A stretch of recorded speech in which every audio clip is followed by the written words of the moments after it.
Heart of Darkness by Joseph Conrad. Next day I left that station at last, with a caravan of 60 men, for a 200-mile tramp. No use telling you much about that. Paths everywhere. A stamped-in network of paths spreading over the empty land. Through long grass, through burnt grass, through thickets, down and up chilly ravines, up and down stony hills, ablaze with heat. And a solitude. A solitude. Nobody. Not a hut. The population had cleared out a long time ago. Well, if a lot of mysterious niggers armed with all kinds of fearful weapons suddenly took to traveling on the road between Deal and Gravesend, catching the yokels right and left to carry heavy loads for them, I fancy every farm and cottage thereabouts would get empty very soon. Only here the dwellings were gone too. Still, I passed through several abandoned villages. There's something pathetically childish in the ruins of grass walls. Day after day, with the stamp and shuffle of 60 pair of bare feet behind me, each pair under a 60-pound load. Camp, cook, sleep, strike camp, march.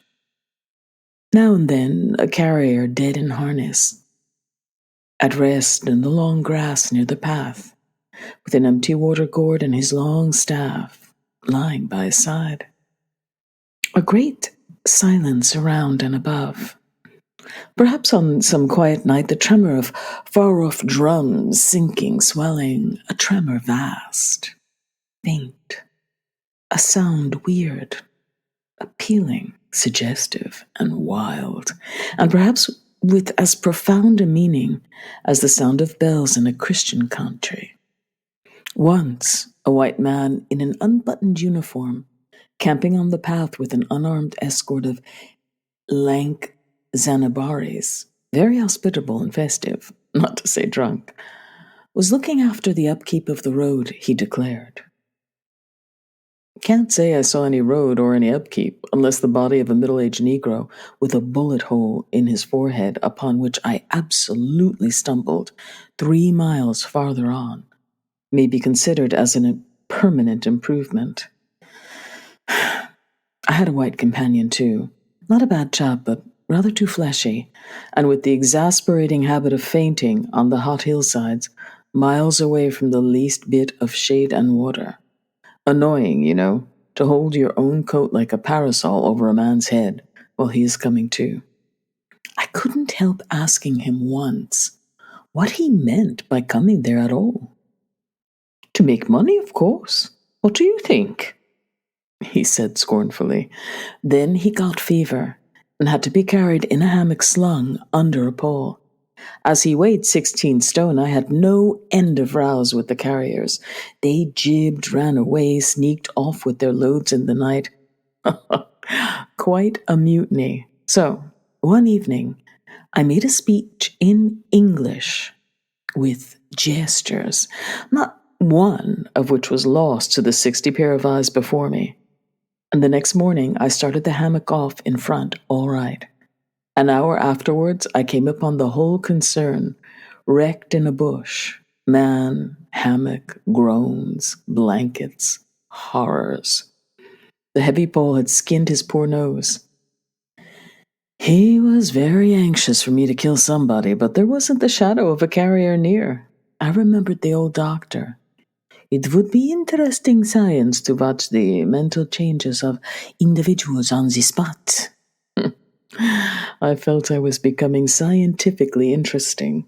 However, all that is to no purpose. On the 15th day, I came in sight of the big river again and hobbled into the central station.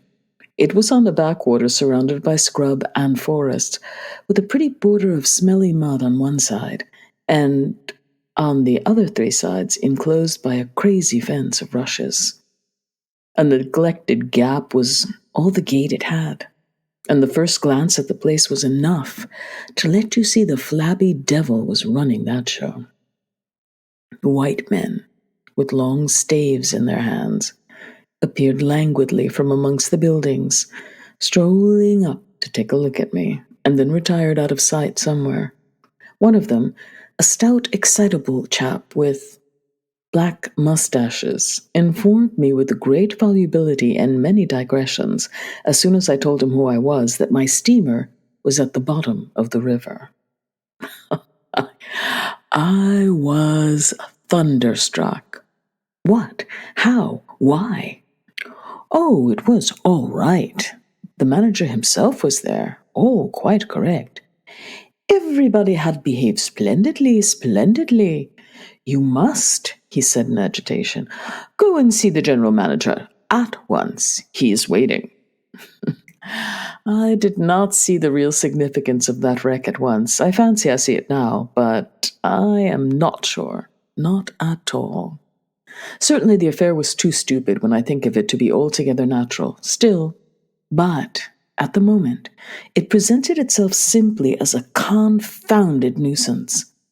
The steamer was sunk. They had started 2 days before in a sudden hurry up the river with the manager on board, in charge of some volunteer skipper. And before they had been out 3 hours, they tore the bottom out of her, on stones. And she sank near the south bank. I asked myself what I was to do there. Now my boat was lost. As a matter of fact, I had plenty to do in fishing my command out of the river. I had to set about it the very next day. That and the repairs when I brought the pieces to the station took some months. My first interview with the manager was curious. He did not ask me to sit down after my 20-mile walk that morning. He was commonplace in complexion and features and manners, and in voice. He was of middle size and of ordinary build.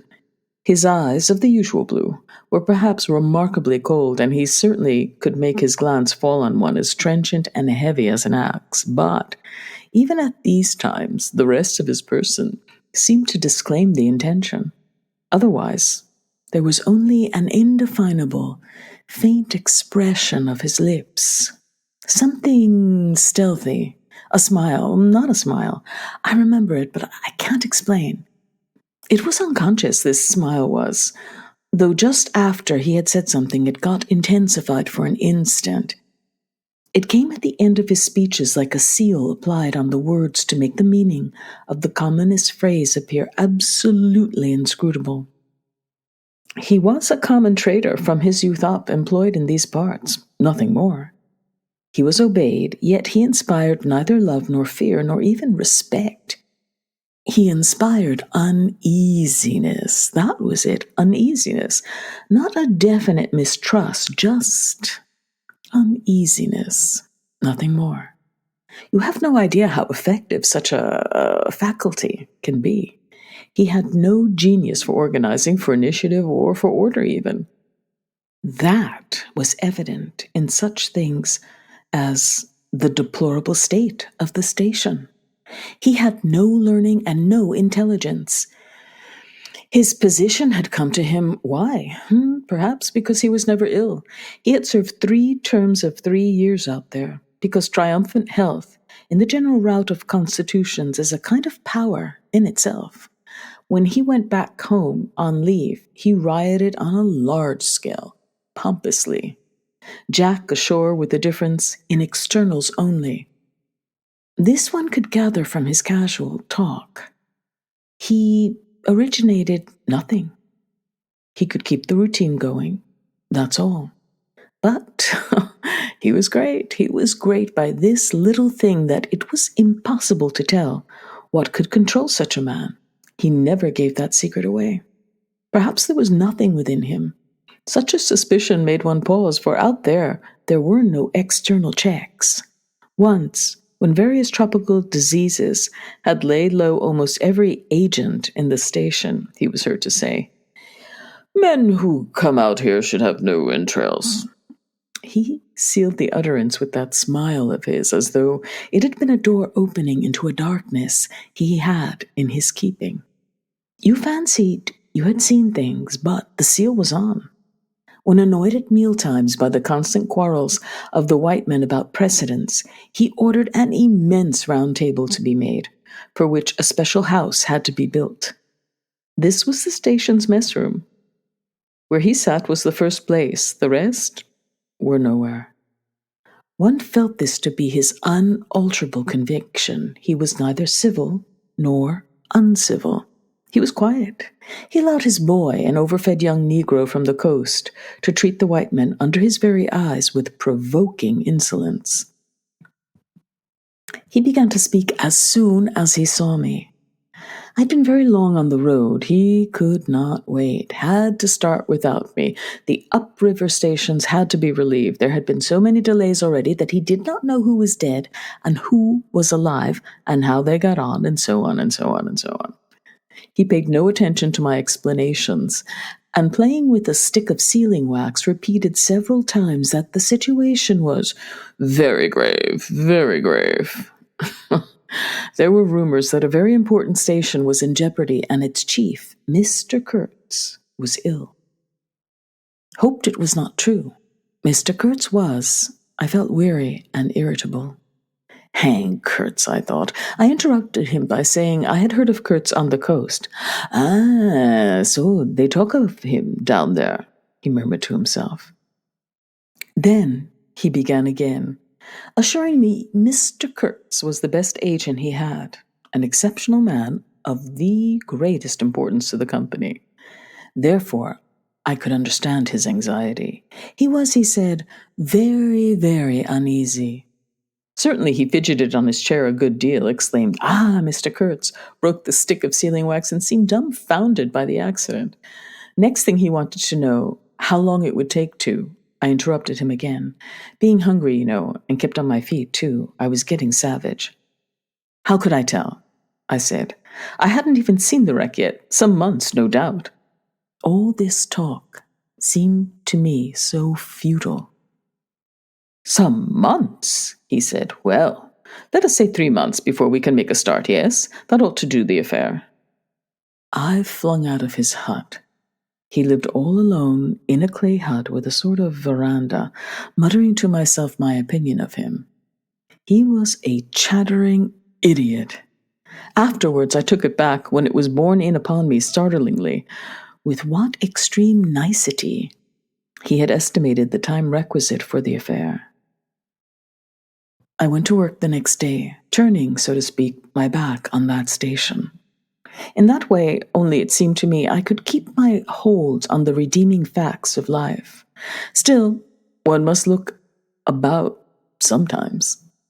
And then I saw the station, these men strolling aimlessly about in the sunshine of the yard. I asked myself sometimes what it all meant. They wandered here and there with their absurd long staves in their hands like a lot of faithless pilgrims bewitched inside a rotten fence. The word ivory rang in the air, was whispered, was sighed. You would think they were praying to it. A taint of imbecile rapacity blew through it all like a whiff from some corpse. By Jove, I've never seen anything so unreal in my life. And outside, the silent wilderness surrounding this cleared speck on the earth struck me as something great and invincible, like evil or truth, waiting patiently for the passing away of this fantastic invasion. Oh, these months. Well, never mind. Various things happened. One evening, a grass shed full of calico, cotton prints, beads, and I don't know what else, burst into a blaze so suddenly that you would have thought the earth had opened to let an avenging fire consume all that trash. I was smoking my pipe quietly by my dismantled steamer and saw them all cutting capers in the light with their arms lifted high, when the stout man with mustaches came tearing down to the river. A tin pail in his hand, assured me that everybody was behaving splendidly, dipped about a quart of water and tore back again. I noticed there was a hole in the bottom of his pail. I strolled up. There was no hurry. You see, the thing had gone off like a box of matches. It had been hopeless from the very first. The flame had leaped high, driven everybody back, lighted up everything, and collapsed. The shed was already a heap of embers glowing fiercely. A nigger was being beaten nearby. They said he had caused the fire in some way. Be that as it may, he was screeching most horribly. I saw him later on for several days sitting in a bit of shade, looking very sick, and trying to recover himself. Afterwards he arose and went out, and the wilderness, without a sound, took him into its bosom again. As I approached the glow from the dark, I found myself at the back of two men, talking. I heard the name of Kurtz pronounced, then the words, "Take advantage of this unfortunate accident." One of the men was the manager. I wished him a good evening. "Did you ever see anything like it, eh? It is incredible," he said, and walked off. The other man remained. He was a first-class agent, young, gentlemanly, a bit reserved, with a forked little beard and a hooked nose. He was standoffish with the other agents, and they, on their side, said he was the manager's spy upon them. As to me, I had hardly ever spoken to him before. We got into talk, and by we strolled away from the hissing ruins. Then he asked me to his room, which was in the main building of the station. He struck a match, and I perceived that this young aristocrat had not only a silver-mounted dressing case, but also a whole candle all to himself. Just at that time, the manager was the only man supposed to have any right to candles. Native mats covered the clay walls. A collection of spears, assages, shields, knives was hung up in trophies. The business entrusted to this fellow was the making of bricks. So I had been informed. But there wasn't a fragment of a brick anywhere in the station, and he had been there more than a year, waiting. It seems he could not make bricks without something, I don't know what, straw maybe. Anyways, it could not be found there, and it was not likely to be sent from Europe. It did not appear clear to me what he was waiting for. An act of special creation, perhaps. However, they were all waiting, all the 16 or 20 pilgrims of them, for something, and upon my word it did not seem an uncongenial occupation, from the way they took it, though the only thing that ever came to them was disease, as far as I could see. They beguiled the time by backbiting and intriguing against each other in a foolish kind of way. There was an air of plotting about that station, but nothing came of it. Of course. It was as unreal as everything else, as the philanthropic pretense of the whole concern, as their talk, as their government, as their show of work. The only real feeling was a desire to get appointed to a trading post where ivory was to be had, so that they could earn percentages. They intrigued and slandered and hated each other, only on that account. But as to effectually lifting a little finger, oh no, by heavens, there is something after all in the world allowing one man to steal a horse, while another must not look at a halter. Steal a horse, straight out, very well, he has done it. Perhaps he can ride, but there is a way of looking at a halter that would provoke the most charitable of saints into a kick. I had no idea why he wanted to be sociable, but as we chatted in there, it suddenly occurred to me the fellow was trying to get at something. In fact, pumping me. He alluded constantly to Europe, to the people I was supposed to know there, putting leading questions as to my acquaintances in the sepulchral city, and so on. His little eyes glittered like mica discs with curiosity, though he tried to keep up a bit of superciliousness. At first, I was astonished, but very soon I became awfully curious to see what he would find out from me. I couldn't possibly imagine what I had in me to make it worth his while. It was very pretty to see how he baffled himself, for in truth, my body was full of chills, and my head had nothing in it but that wretched steamboat business.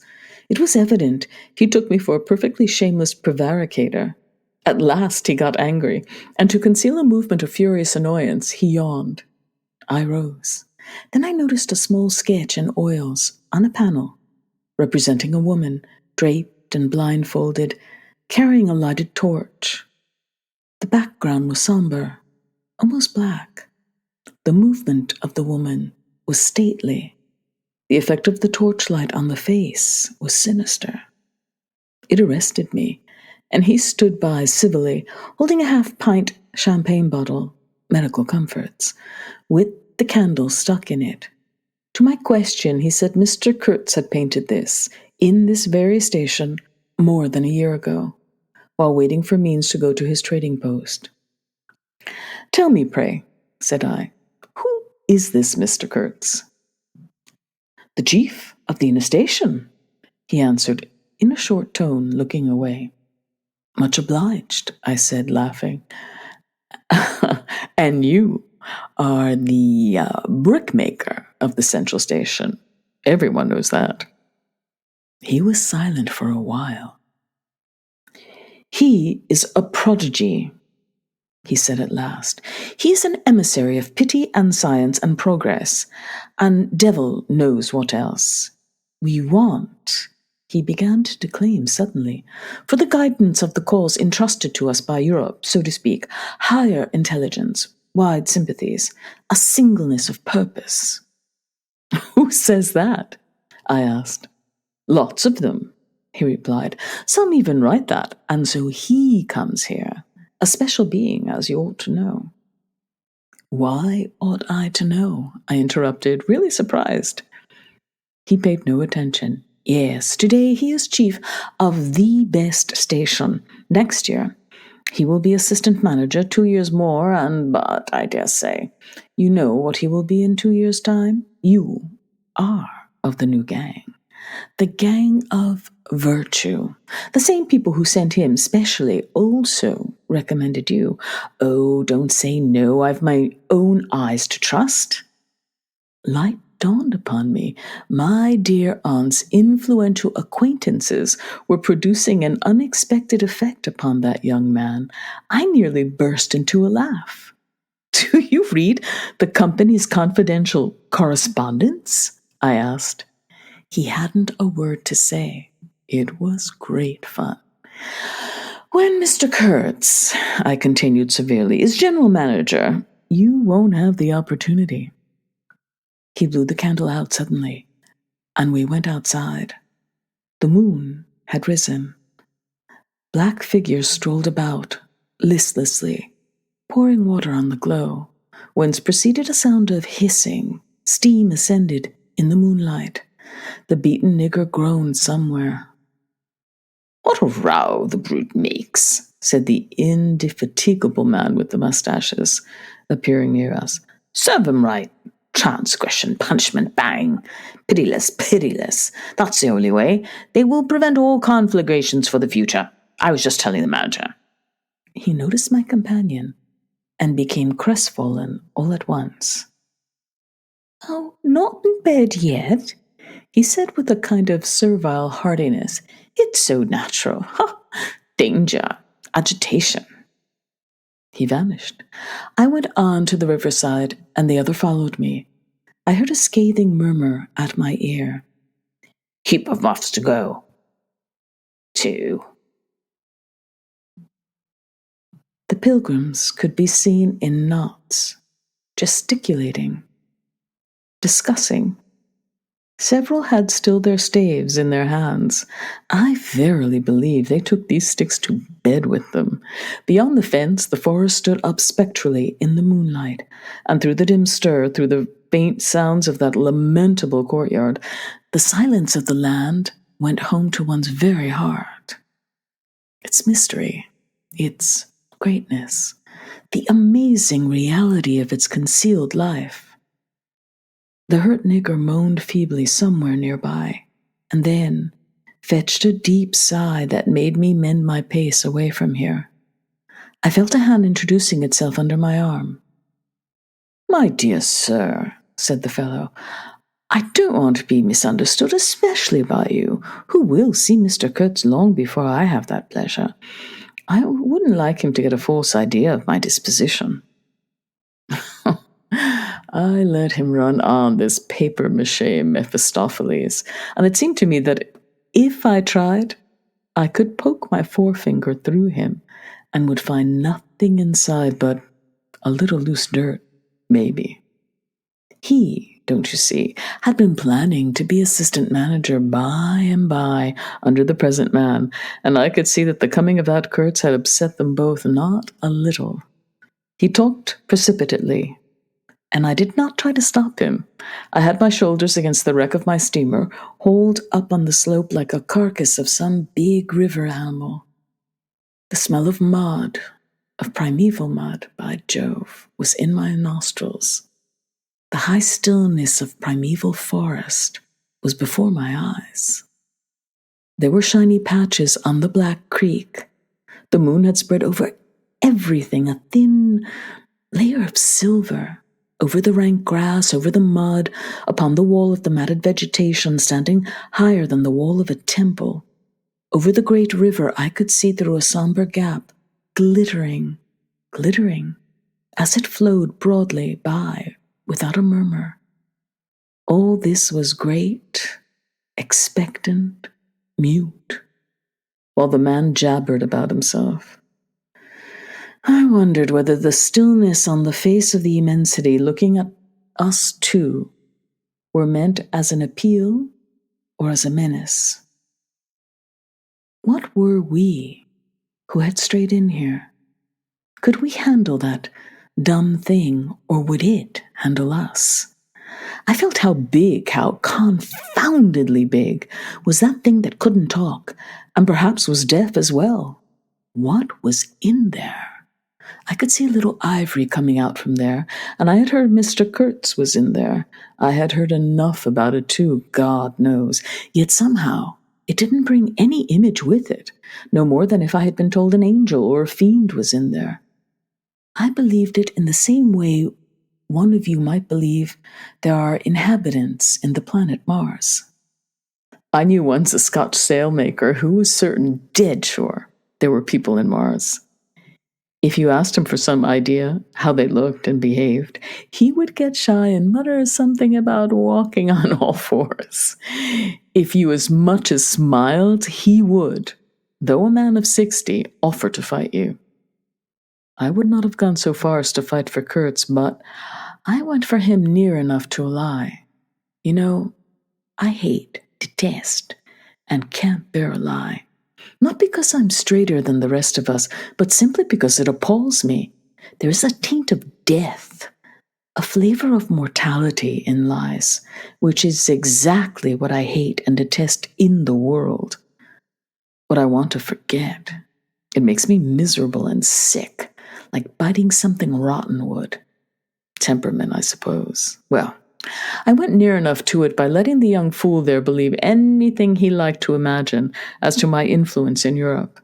I became in an instant as much of a pretense as the rest of the bewitched pilgrims. This simply because I had a notion it somehow would be of help to that Kurtz, whom at the time I did not see. You understand? He was just a word for me. I did not see the man in the name any more than you do. Do you see him?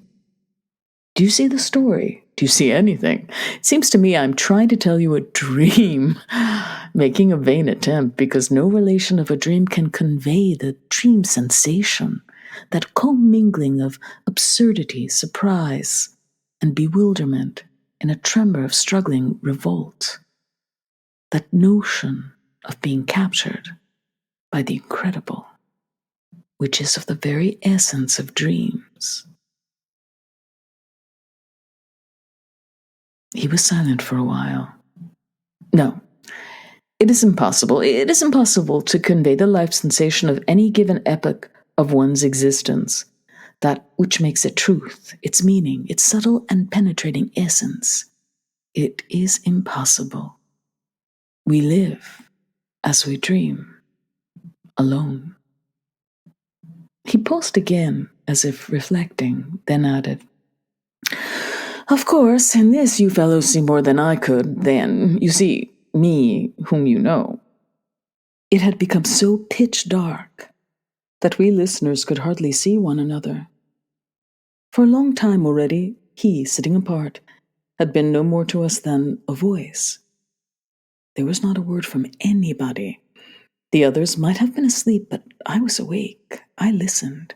I listened on the watch for the sentence, for the word that would give me the clue to the faint uneasiness inspired by this narrative that seemed to shape itself without human lips in the heavy night air of the river.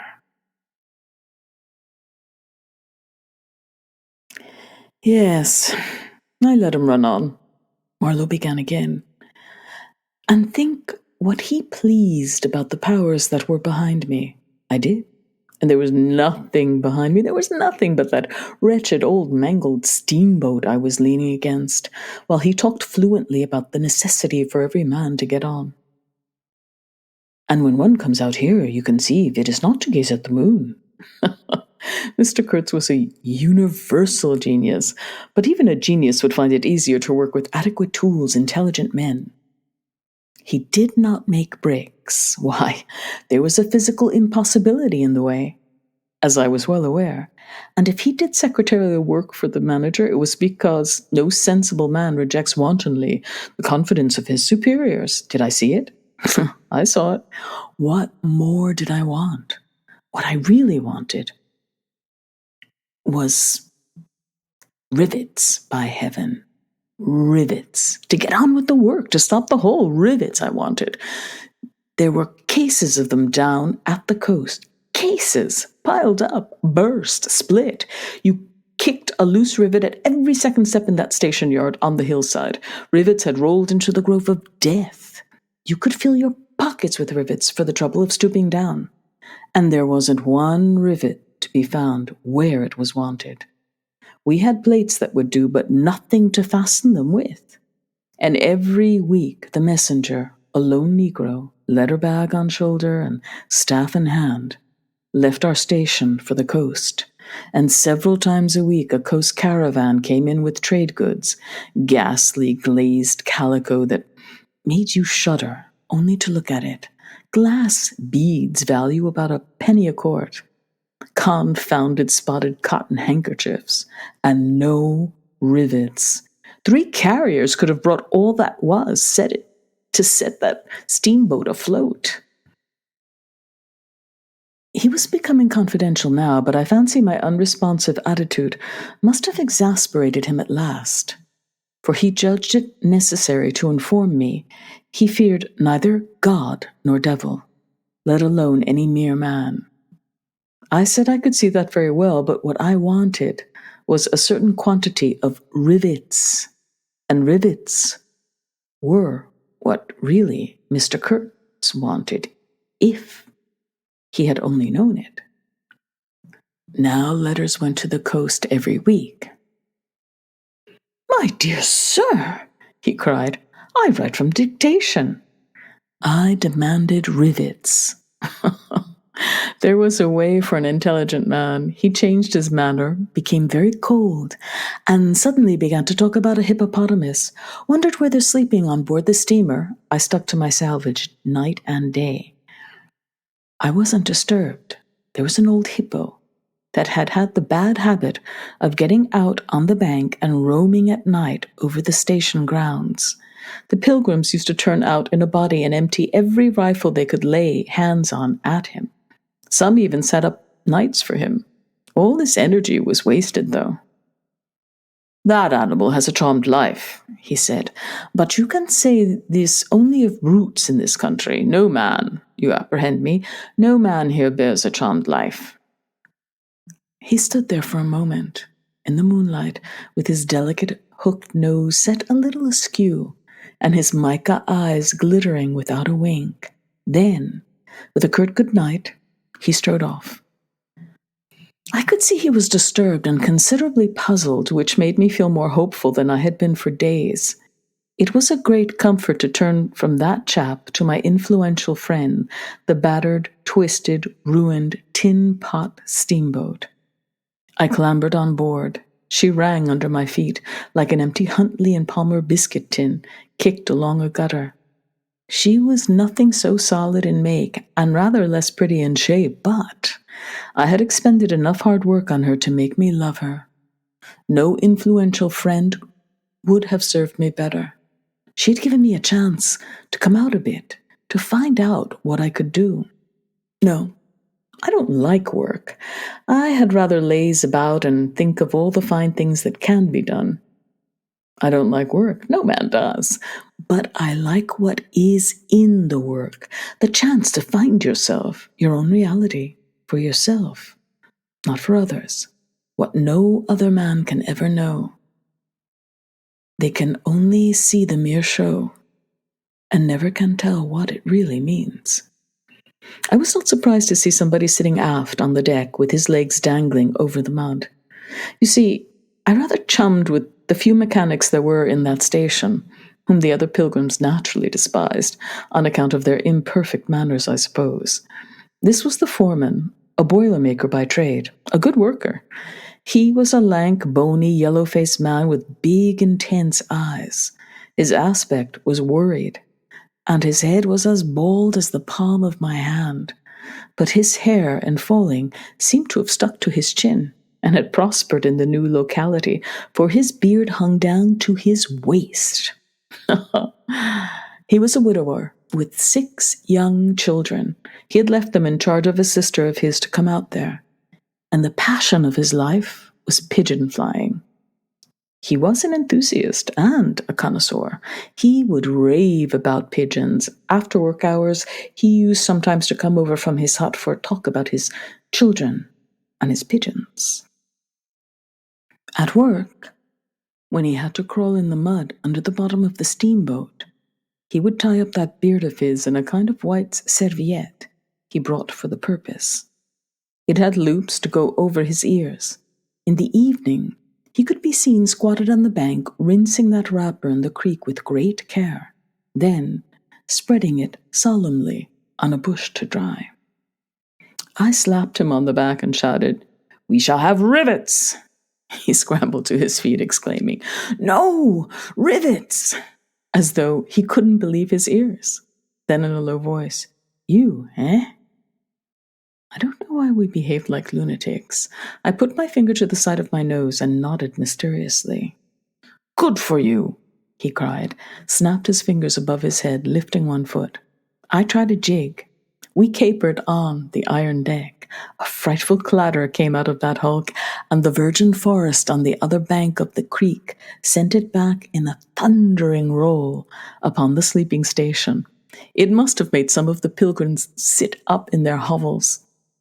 A dark figure obscured the lighted doorway of the manager's hut, vanished. Then, a second or so later, the doorway itself vanished too. We stopped, and the silence, driven away by the stamping of our feet, flowed back again from the recesses of the land. The great wall of vegetation, an exuberant and entangled mass of trunks, branches, leaves, boughs, festoons, motionless in the moonlight, was like a riding invasion of soundless life. A rolling wave of plants, piled up, crested, ready to topple over the creek, to sweep every little man of us out of his little existence. And it moved not. A deadened burst of mighty splashes and snorts reached us from afar, as though an ichthyosaurus had been taking a bath of glitter in the great river. "After all," said the boilermaker in a reasonable tone, "why shouldn't we get the rivets?" Why not indeed? I did not know of any reason why we shouldn't. "They'll come in 3 weeks," I said confidently. But they didn't. Instead of rivets, there came an invasion, an infliction, a visitation. It came in sections during the next 3 weeks. Each section headed by a donkey, carrying a white man in new clothes and tan shoes, bowing from that elevation right and left to the impressed pilgrims. A quarrelsome band of footsore sulky niggers trod on the heels of the donkeys. A lot of tents, camp stools, tin boxes, White cases, brown bales should be shot down in the courtyard, and the air of mystery would deepen a little over the muddle of the station. 5 such installments came, with their absurd air of disorderly flight, with the loot of innumerable outfit shops and provision stores that one would think they were lugging, after a raid into the wilderness for equitable division. It was an inextricable mess of things, decent in themselves, but that human folly made look like the spoils of thieving. This devoted band called itself the El Dorado Exploring Expedition, and I believe they were sworn to secrecy. Their talk, however, was the talk of sordid buccaneers. It was reckless without hardihood, greedy without audacity, and cruel without courage. There was not an atom of foresight or of serious intention in the whole batch of them, and they did not seem aware these things are wanted for the work of the world. To tear treasure out of the bowels of the land was their desire, with no more moral purpose at the back of it than there is in burglars breaking into a safe. Who paid the expenses of the noble enterprise, I don't know, but the uncle of our manager was leader of that lot. In exterior, he resembled a butcher in a poor neighborhood, and his eyes had a look of sleepy cunning. He carried his fat paunch with ostentation on his short legs, and during the time his gang infested the station spoke to no one but his nephew. You could see these two roaming about all day long with their heads close together in an everlasting confab. I had given up worrying myself about the rivets. One's capacity for that kind of folly is more limited than you would suppose. I said, hang, and let things slide. I had plenty of time for meditation, and now and then I would give some thought to Kurtz. I wasn't very interested in him. No, still, I was curious to see whether this man, who had come out equipped with moral ideas of some sort, would climb to the top after all, and how he would set about his work when there.